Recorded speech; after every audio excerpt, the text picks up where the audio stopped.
todos os judeus,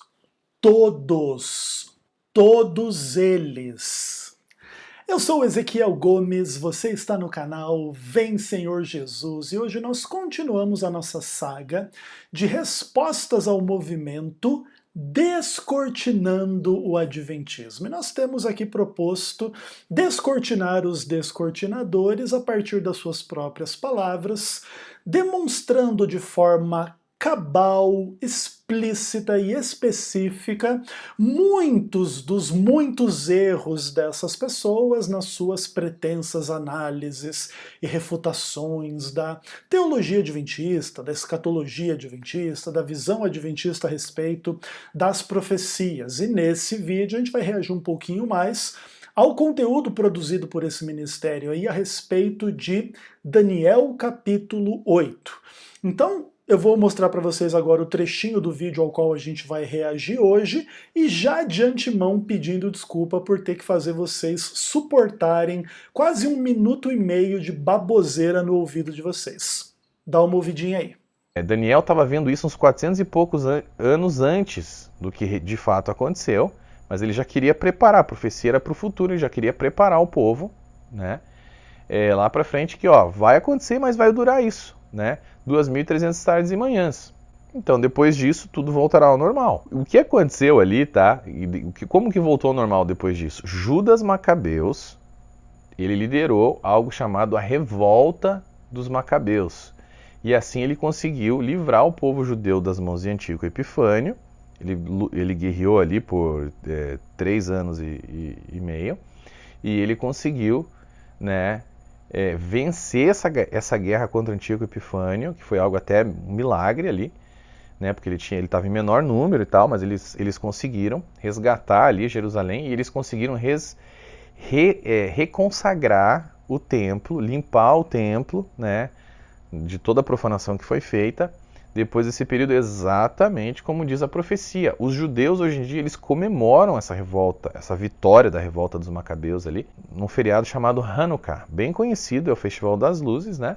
E eles celebram exatamente essa vitória ali, a reconsagração do santuário.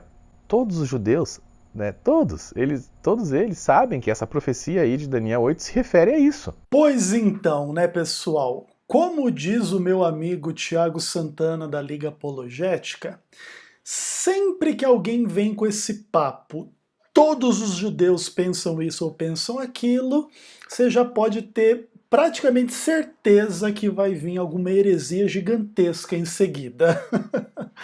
Não existe unanimidade de pensamento no judaísmo e muito menos em relação a textos como Daniel, que é um texto bastante complicado de ser interpretado. Então, como o nosso amigo aí diz que todos os judeus, todos eles sabem que essa profecia de Daniel 8 se refere a Antíoco Epifânio e as questões em torno da festa do Hanukkah, então basta a gente encontrar um judeu que diz diferente, ele já vai estar refutado, não é isso?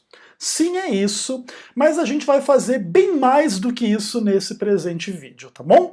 Então vem comigo que a gente vai passear um pouquinho pela internet. Vamos lá. Olha aí, meus amados irmãos e irmãs, a página da Wikipédia de um cara conhecido como Hashi, ou Hashi, enfim, que não tem nada a ver com aqueles pauzinhos japoneses com os quais a gente come sushi por aí, que inclusive eu e a Carol adoramos, né? Dá uma olhadinha aí no verbete a respeito de uma pessoa chamada Hashi, que é o Rabi Shlomo Yitzhak. Eu sou muito ruim de ficar falando esses nomes aí, então vocês me perdoem a minha pronúncia, tá? E aí, enfim, a Wikipedia, né, o verbete que fala a respeito desse cara, diz o seguinte, que esse Rabi, ele é mais conhecido pelo acrônimo Rashi. Ele viveu de 1040 a 1105 e foi um rabino da França, famoso como autor dos primeiros comentários compreensíveis sobre o Talmud, a Torá e a Tanakh, a Bíblia hebraica, tá bom? Aclamado por sua habilidade de apresentar o significado básico de um texto de uma maneira concisa, ainda que lúcida, Rashi apela para ambos estudiosos avançados e iniciantes, e seu trabalho permanece uma peça central do estudo judaico contemporâneo, tá? Vou destacar aí, essa foi a frase que li, link para esta página na descrição do vídeo, se você quiser ler aí o comentário por completo. Então estamos falando de um rabino que é famoso pelos seus comentários e é aclamado por sua habilidade de tratar o texto de forma concisa, ainda que lúcida, e ele apela para pessoas que são estudantes avançados ou mesmo estudantes iniciantes. E o trabalho dele é uma peça central do estudo judaico contemporâneo. Será que esse é um judeu, amigo? Acho que é, né? E aí eu trago vocês para a próxima página. Vem comigo. Aí você está no site cefaria.org e que coloca ali os comentários do Rashi a respeito do livro de Daniel, tá bom? Tem os comentários dele verso por verso do livro de Daniel inteiro. Eu vou me limitar a ler alguns comentários dele aí sobre o capítulo 8, o verso 9, né? Inclusive o verso 9, aqui na minha tradução João Ferreira de Almeida, diz assim, né? De um dos chifres saiu um chifre pequeno e se tornou forte, para o sul, para o oriente, para a terra gloriosa. Esse, inclusive, é aquele texto que a gente discute, né? Se o chifre pequeno saiu de um dos chifres ou de um dos quatro ventos e tal, etc. Para você entender um pouquinho aí onde é que você está pisando, como que é as discussões, tá? Inclusive, uma coisa interessante, dá uma olhadinha aí na tradução que o Rashi faz do texto, né? E de um deles, ou seja, ele não coloca aqui a palavra chifre, né? E de um dos chifres, ou seja, e de um deles, que ele interpreta como sendo de um dos reinos, a interpretação dele, emergiu um chifre, e aí ele coloca aqui a interpretação dele. O reino de Tito emergeu dele. Olha que interessante, né? Basicamente o que está sendo dito aqui é que na visão desse judeu, o chifre, que aqui é o chifre pequeno de Daniel 9, é o general Tito, general romano. Olha que legal. Então veja que coisa interessante. Os grandes CEO do Descortinando o Adventismo diz que todo judeu concorda que Daniel 8 se cumpre em Antíoco Epifânio, que seria o chifre pequeno que fez lá a desolação do templo e pegou e sacrificou porco no altar, e depois o Hanukkah é a comemoração da vitória dos macabeus, reconsagrando o santuário, purificando o santuário em Daniel 8. E eles assim que todo judeu, todos eles sabem ou concordam que essa é a aplicação e a interpretação da profecia de Daniel 8. Agora a gente pega um rabino que diz que o chifre pequeno não é Antíoco Epifânio, é o general Tito. Ou seja, quando o general Tito surgiu na história, Hanukkah já era uma festa do passado há quase 200 anos, né? Quase 150 anos.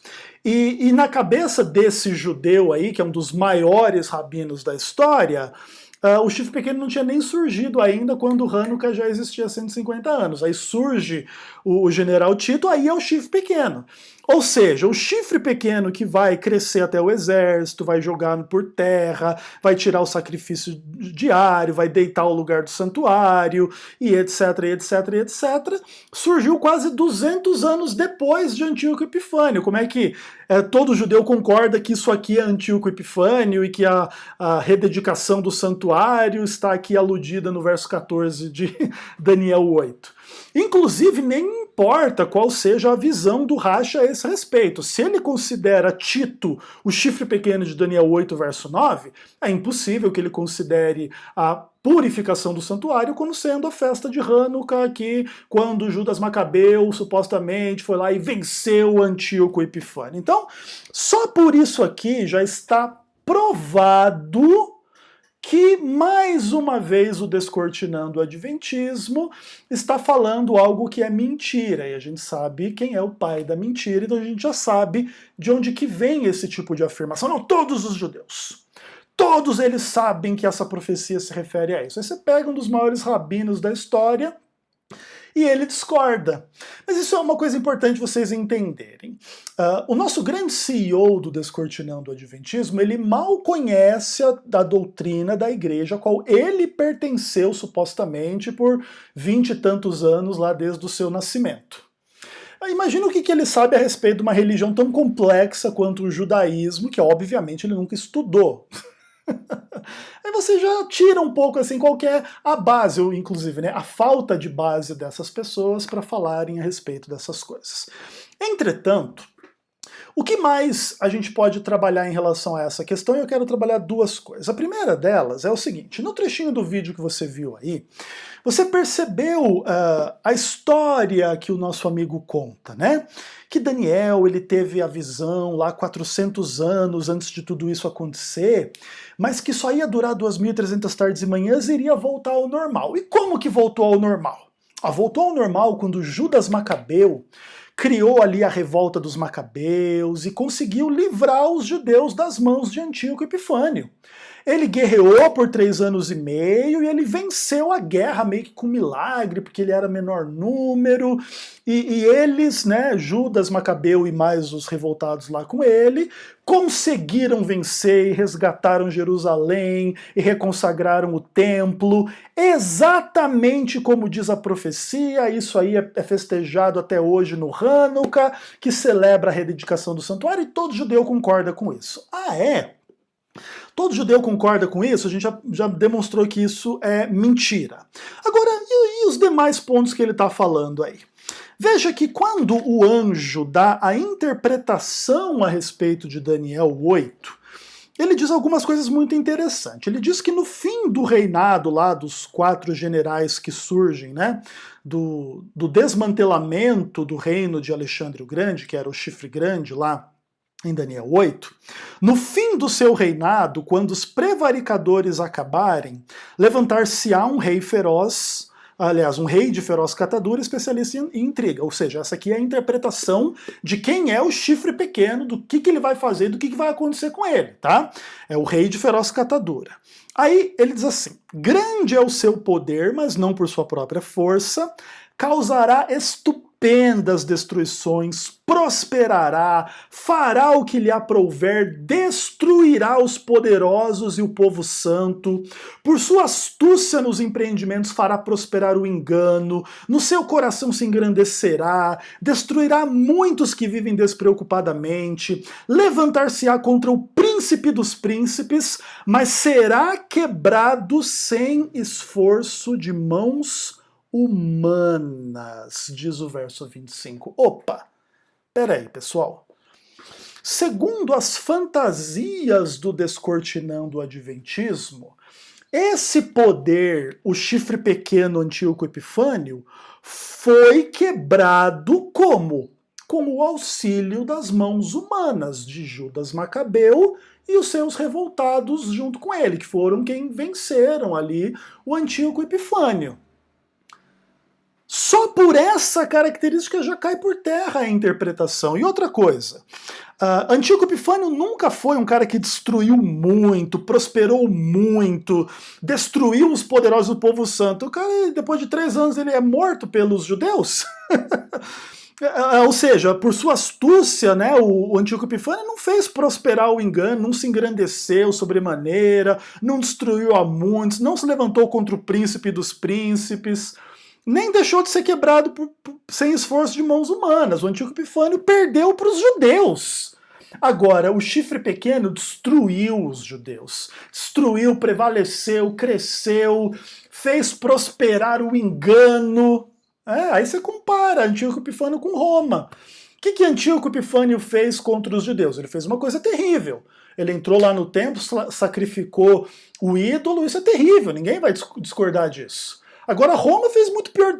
Roma não simplesmente fez um sacrifício de um porco lá dentro, Roma destruiu o templo.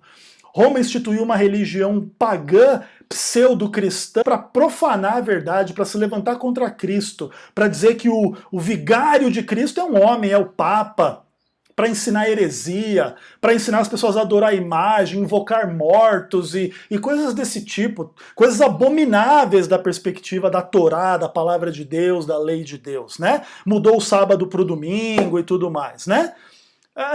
Compara Antíoco Epifânio com isso aqui, é ridículo, e no final das contas, Se Antíoco Epifânio foi destruído por Judas Macabeus e a revolta macabeia, foi destruído com o esforço de mãos humanas. E tem mais. Na visão adventista, essa ideia que esse cara aqui, ele é destruído, ele é quebrado, sem esforço de mãos humanas, retoma o capítulo 2, verso 45. O que diz lá, né? Vamos dar uma olhada. Como viste, do monte foi cortada uma pedra sem auxílio de mãos, e esmiuçou o bronze, o barro, a prata e o ouro, e o grande Deus fez saber ao rei o que há de ser futuramente. Certo é o sonho e fiel à sua interpretação. Ou seja, o que é o sem auxílio de mãos aqui? É a pedra sobrenatural cortada sem auxílio de mãos que destrói a estátua de Daniel 2, que é a manifestação do reino de Deus. Esse paralelo de sem esforço de mãos humanas diz que esse poder em Daniel 8 só vai ser destruído na volta de Jesus sem auxílio de mãos, sem auxílio do homem. Vai ser uma obra de Deus e não de Judas Macabeus, tá bom? Maravilha? Pessoal, posso acabar o vídeo agora? Eu posso, porque já está destruído aí as idiotices que o camarada falou. Mas eu queria falar um pouquinho mais e eu queria trazer vocês para uma outra questão e eu convido vocês para o site atorá.com. Dá uma olhadinha aí, pessoal. Aí está o site atorá.com, em inglês, naturalmente. E eu queria comentar um pouco algumas coisas de um artigo de um rabino chamado Evan Hoffman, ok? Onde ele fala do Hanukkah, Daniel 11, e o limitado conhecimento dos rabis a respeito da história judaica no período grego. Eu vou tentar explicar um pouco algumas coisas importantes para você antes de analisar algumas coisas desse artigo, e o link vai ficar na descrição também, naturalmente, tá? Então, o que acontece é o seguinte, pessoal.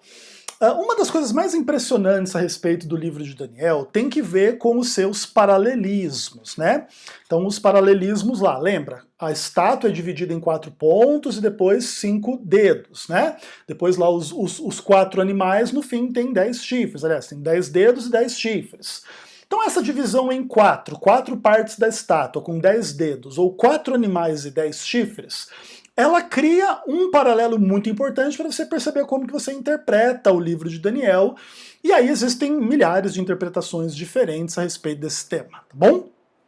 E aí, o que acontece? Basicamente, eu vou dizer para você que existem 3 posturas diferentes a respeito dos paralelos entre o capítulo 7 e o capítulo 12 de Daniel, tá bom? Que basicamente é o seguinte. Alguns intérpretes enxergam Antíoco Epifânio no capítulo 7, ele seria lá o chifre pequeno.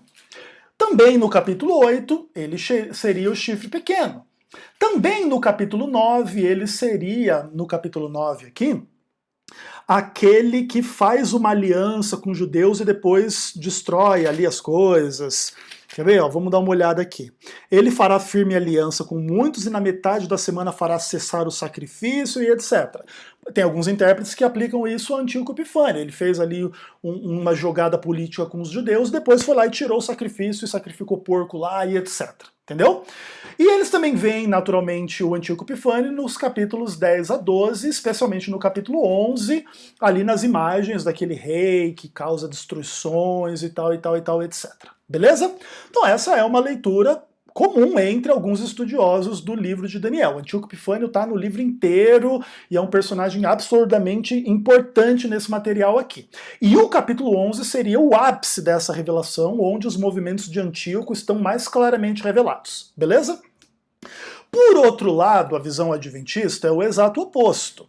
Nós também concordamos que esses poderes eles são paralelos, né? O chifre pequeno de Daniel 7 é o mesmo chifre pequeno de Daniel 8, apesar das diferenças entre eles, a gente não nega que há diferenças, tanto que o chifre pequeno de Daniel 7 é Roma papal, o de Daniel 8 seria Roma pagã e papal, então tipo não é a mesma coisa, mas é intimamente relacionado, né?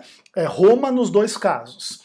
Depois nós entendemos que Roma também está presente em Daniel 9, até mesmo na morte do Messias, né, que é executada por Roma e tudo mais. E nos capítulos 10 a 12 também, esse personagem no capítulo 11, que muitos entendem ser Antíoco, nós entendemos ser Roma, por exemplo, tá? Então veja, nesses dois casos nós mantemos uma homogeneidade de interpretação. É tudo Antíoco ou é tudo Roma. Outros intérpretes, eles mantêm, por exemplo, que o chifre pequeno de Daniel 7 é Roma ou o futuro anticristo, e o chifre pequeno de Daniel 8 é Antíoco Epifânio lá no passado, ok? Beleza, eles têm uma visão um pouco mais incoerente, tipo, já quebra-se um pouco o paralelismo das visões, beleza? Então essa é uma coisa importante vocês entenderem para o que eu vou dizer adiante. Então, o que que acontece? Nesse artigo aí, o nosso querido rabino Evan Hoffman, ele diz algumas coisas importantes que eu vou colocar aqui para vocês, tá? E é uma coisa bacana, assim, vocês entenderem o que ele vai dizer. Ó, vou colocar aqui para vocês essa primeira frase, ok? Ele diz assim: a segunda metade do livro de Daniel, que é dominada pela visão de Daniel a respeito do futuro, faz alusão aos estágios iniciais da história do Hanukkah, ok? Beleza. Então aqui nós temos um rabino que aparentemente concorda com a visão do Descortinando o Adventismo, que os capítulos 7 a 8 fazem menção às histórias que têm a ver com o estabelecimento da festa das luzes aí, da rededicação do santuário, lá e em tudo mais, tá bom? Só que veja, ele vai trabalhar o artigo baseado mais em Daniel 11 do que em Daniel 7. Mas é importante você entender que, na visão dele, os capítulos 7 a 12 fazem menção a esse contexto. Então o capítulo 8 também está incluído no que ele vai dizer, beleza? Aí ele conta toda a história, ele faz essa discussão assim de quando que Daniel foi escrito, se no 6º século antes de Cristo, se no 2º século, tem aí a visão se Daniel era um profeta, se Daniel era um sábio, não sei mais o que. E o que eu realmente quero ler com vocês aqui e comentar é essa partezinha do artigo. Olha que interessante, que basicamente o artigo pergunta assim: por que a conexão entre Daniel e o Hanukkah é tão desconhecida? Isso aqui vai ser muito divertido, pessoal. O rabino escreve o seguinte aqui no primeiro parágrafo. Eu vou ler os 3 parágrafos para vocês e a gente vai considerando algumas questões. Ele diz o seguinte: a despeito da especificidade da descrição da perseguição que conduziu ao Hanukkah em Daniel, muitos poucos judeus, eu não sei se é bem assim que falam, muito poucos judeus, mesmo entre os que têm conhecimento, parecem estar familiarizados com a conexão entre o Festival das Luzes e o livro obscuro no fim da Tanakh. Mais ainda, mesmo rabinos da literatura clássica, incluindo o Talmud, falham em notar a impressionante correspondência entre os eventos geopolíticos de 332 a 167 a.C. e a visão de Daniel. Por que isso? Tentar explicar para vocês isso aqui. Ele está dizendo que na visão dele existe uma especificidade de relações aí das visões de Daniel com esse contexto todo aí do Império Grego e da Festa das Luzes e tudo mais. Mas o que ele está questionando é por que tão poucos judeus, mesmo entre aqueles mais conhecedores das coisas, parecem que não são muito familiares com essas questões. Eles não estão muito familiarizados com essas questões. Parece que eles não entendem muito bem a relação clara que existe entre a Festa das Luzes e esse livro obscuro aqui, que é o livro de Daniel. Ou seja, enquanto o nosso amigo CEO do Descortinando o Adventismo diz que todo judeu concorda, e a gente mostra um rabino importantíssimo que discorda, o rabino judaico está fazendo um artigo dizendo assim: pessoal, por que muitos de nós não conhecem isso aqui? Mesmo entre as pessoas que escreveram o Talmud, mesmo rabinos da literatura clássica, como o Rashi, por exemplo, não levam isso aqui em conta. Por quê? Aí ele vai explicar. Olha que legal, ó. Aí ele diz o seguinte. Opa, isso. Na minha visão, a melhor explicação para o silêncio é que os sábios talmúdicos tinham conhecimento limitado da história mundial no período grego. Dessa forma, eles não notaram a correspondência impressionante. porque eles não conheciam bem a história a qual a profecia correspondia. Que os rabinos não conhecessem bem a história é claro quando a gente examina o cerne do livro rabínico de História e Cronologia, Seder Olam Rabbah, ok? Eu não conheço esse documento, não vou me manifestar a respeito.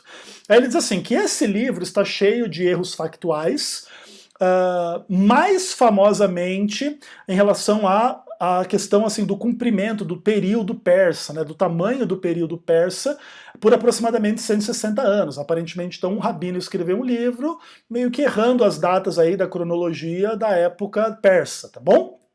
Aí ele diz assim, que é provável que os sábios dessa era comum também tivessem um conhecimento limitado da geopolítica antes do período dos Asmodeus, que é o período que surgiu depois do Hanukkah, tá bom? Então olha que coisa interessante que ele está dizendo, que os rabinos, né, muitas vezes não eram tão conhecedores da história, e que talvez por isso, não conhecendo muito bem a história do período grego, meio que não entenderam essa relação tão óbvia e tão clara entre a profecia e o Hanukkah. E, inclusive, quem escreveu o Talmud deixou isso de lado. O Talmud, basicamente, é um documento mais importante, um dos mais importantes, além da própria Torá, no judaísmo, né? Ou seja, o documento mais importante do judaísmo deixa esse treco de lado, mas na visão do nosso amigo do Descortinando o Adventismo, todo judeu sabe e concorda com essa idiotice aí, tá? Aí ele diz assim, ó... os rabinos comentadores medievais antes da Renascença também eram pouco familiarizados com os fatos históricos que estavam no contexto de Daniel, né? Desde Seder Olam Rabbah e outros textos rabínicos, que eles eram a principal fonte de conhecimento histórico.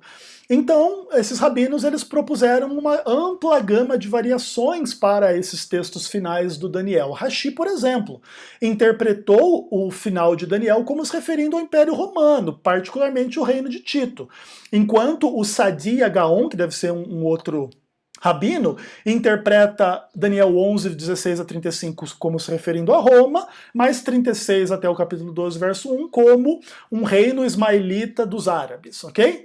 Então, olha o que esse rabino está dizendo. Tá? Ele está dizendo que essa relação entre o Hanukkah e Daniel 8 e Daniel 11, as profecias, são pouco conhecidas entre os judeus, mesmo entre judeus conhecedores das coisas, e ele explica isso por quê? Porque as fontes do Talmud não levaram isso em conta, porque os rabinos não conheciam muito bem essa história e criaram outras interpretações a respeito dos fatos, tá? Isso é judaísmo, isso é um rabino escrevendo. Inclusive, no final do artigo, vocês vão poder depois dar uma olhada aí, tá lá o nome do cara, ó, tá lá tudo certinho se você quiser conhecer um pouco mais sobre ele.